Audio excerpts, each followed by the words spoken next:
या तो बातों को मान लो, नहीं तो बेईमान और चोरों की सरकार को बदल देंगे। सरकारों की ईंट से ईंट बजा देंगे मित्रों, सरकारों की ईंट से ईंट बजा देंगे। मेरी आवाज ये मीडिया के भाई बंधु उन गूंगी बहरी नेताओं तक पहुंचा दें। जहां आपका पसीना गिरेगा वहां खून बहाने को तैयार हैं। जहां मेरे बेटों का पसीना गिरेगा वहां हम खून बहाने को तैयार हैं। सरकारें डरती हैं, जहां से ये लोग आए थे वहां वापस भेज दिए जाएंगे या तिहाड़ जेल का दरवाजा इनके लिए खुलेगा। मित्रों, हार्दिक अभिनंदन और स्वागत करता हूं। मित्रों, ये समय हमें अपनी बात को मनवाने का है कि या तो ये गूंगी बहरी दिल्ली की सरकार और केंद्र की सरकार सुन ले, केंद्र और दिल्ली सरकार को उखाड़ फेंकने का काम करेंगे। दोस्तों,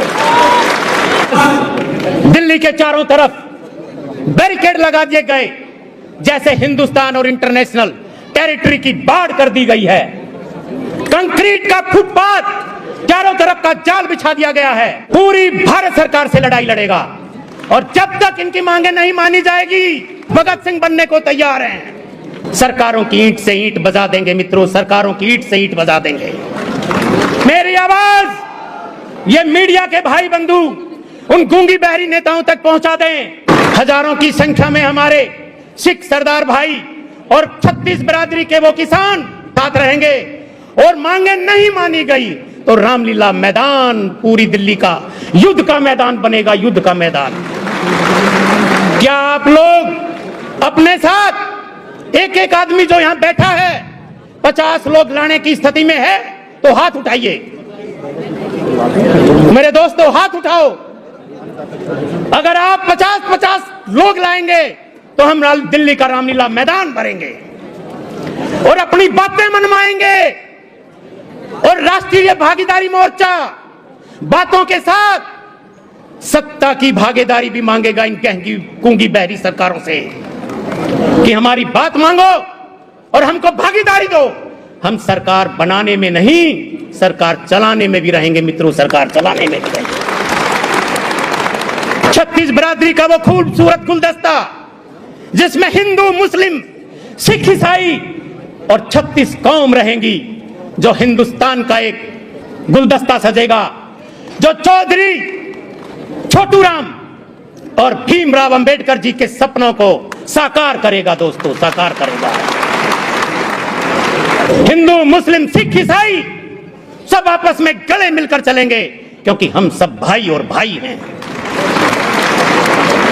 हम पूरे समाज को खून से ज्यादा आत्मीयता से जोड़ेंगे। मैं आज इस ताल कटोरा के मन से दोनों सरकारों को चेता रहा हूं कि हमारे गरीब, दलित, पिछड़े, कामगार, मजदूरों की, ग्रामवासियों की और किसानों की बात को मान लो, नहीं तो वो दिन दूर नहीं जब किसान और मजदूर का तिरंगा लाल किले पर लहराएगा। या तो बातों को मान लो, नहीं तो बेईमान और चोरों की सरकार को बदल देंगे। आने वाले टाइम में अगर आप सब लोग इकट्ठा होकर, आपको एक बात और बताना चाहता हूं कि हमारे साथ supreme court, high court, Delhi की सभी कोर्टों के सभी वकील और जज जुड़ने जा रहे हैं मित्रों, जज जुड़ने जा रहे हैं। हमारे पास वो वकील साहब बैठे हुए हैं जो सुप्रीम कोर्ट के जजों को सीधा चैलेंज कर रहे हैं। इसलिए भगत सिंह चाहिए, इसलिए भगत सिंह बनने को क्या सभी लोग तैयार हो? तो दोस्तों, एक बात है, जब नेताजी ने रंगून से जुबली हॉल में भाषण दिया था कि तुम मुझे खून दो मैं तुम्हें आजादी दूंगा, तो एक बात कही थी कि ये आजादी का सौदा नंगे सिर झेला जाता है, ये शीश कटाने का सौदा नंगे सिर झेला जाता है। अगर आप भगत सिंह और नेताजी बनने को तैयार हो तो आपकी हर मांग ये सरकार मानेगी। आपके साथ सीनियर एडवोकेट जहां आपका पसीना गिरेगा वहां खून बहाने को तैयार हैं। ये किसान योद्धा जो 24 घंटे सर्दी, गर्मी, बरसात में अपने खेत में पानी देते हैं, जहां मेरे बेटों का पसीना गिरेगा वहां हम खून बहाने को तैयार हैं। ये मुद्दे उठेंगे।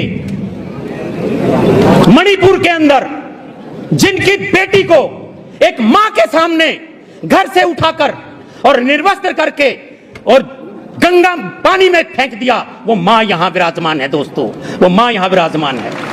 सरकारें डरती हैं तो सिर्फ किसान और कमेरे वर्ग से डरती हैं।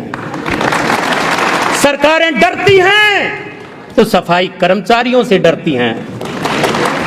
या तो सफाई कर्मचारियों को पक्का किया जाएगा, नहीं तो दिल्ली की सरकार का रास्ता जहां से ये लोग आए थे वहां वापस भेज दिए जाएंगे, या तिहाड़ जेल का दरवाजा इनके लिए खुलेगा। मित्रों, हमें वो सर कटाने वाले भाई चाहिए जो इस सरकार के कदमों में नहीं, आंखों में आंख मिला के और बाजू में मिलाकर और सीना टकरा सके। मित्रों, सीना टकरा सके। अपने 30 साल के कार्यकाल में जो हमने देखा है, अगर सरकार कोई हिल सकती है तो केवल और केवल जब दिल्ली में इनका बिजली पानी बंद किया जाएगा, इनके घरों में कूड़ा फेंका जाएगा, इनके मुंह काले किए जाएंगे, तब तक ये मानने वाले नहीं है। साथियों, मेरा तजुर्बा है। लातों के भूत बातों से नहीं मानते। ये वही हमारे सफाई कर्मचारी हैं जो खुद गंदगी में रहकर गंदगी से निजात दिलाते हैं, लेकिन उन्हें भी अपने किए का अधिकार नहीं मिलेगा तो इसको बर्दाश्त नहीं किया जाएगा। मैं मानता हूं कि नेताजी सुभाष चंद्र बोस ने कहा था कि तुम मुझे खून दो, मैं तुम्हें आजादी दूंगा। लेकिन साथियों, हमारा कुछ और मानना है इस मामले में। हम आपसे एक बात कहते हैं, हमें ना आपको खून चाहिए ना कुछ चाहिए। हम कहते हैं आप भागीदारी को सपोर्ट करें, हम आपको न्याय दिलाएंगे। मैं तो कहता हूं हमारा नारा होना चाहिए, हम खून नहीं मांग रहे किसी का भी, केवल और केवल आपको सहयोग चाहिए। आप हमें सहयोग दो, हम आपको न्याय दिलाएंगे। क्योंकि हमने वो बात भी सुनी है कि लहरों से डरकर नौका पार नहीं होती, लहरों से डरकर नौका पार नहीं होती, और कोशिश करने वालों कभी हार नहीं होती। असफलता, कई बार हम काम करते हैं, सफलता मिलती है, सफलता नहीं मिल पाती। असफलता एक चुनौती है, स्वीकार करो। तुम कहां क्या कमी रह गई उस पर विचार करो। तुम जब तक ना मिले सफलता, नींद चैन त्यागो तुम, क्योंकि घर बैठे बैठे जय जयकार नहीं होती और कोशिश करने वालों कभी हार नहीं होती।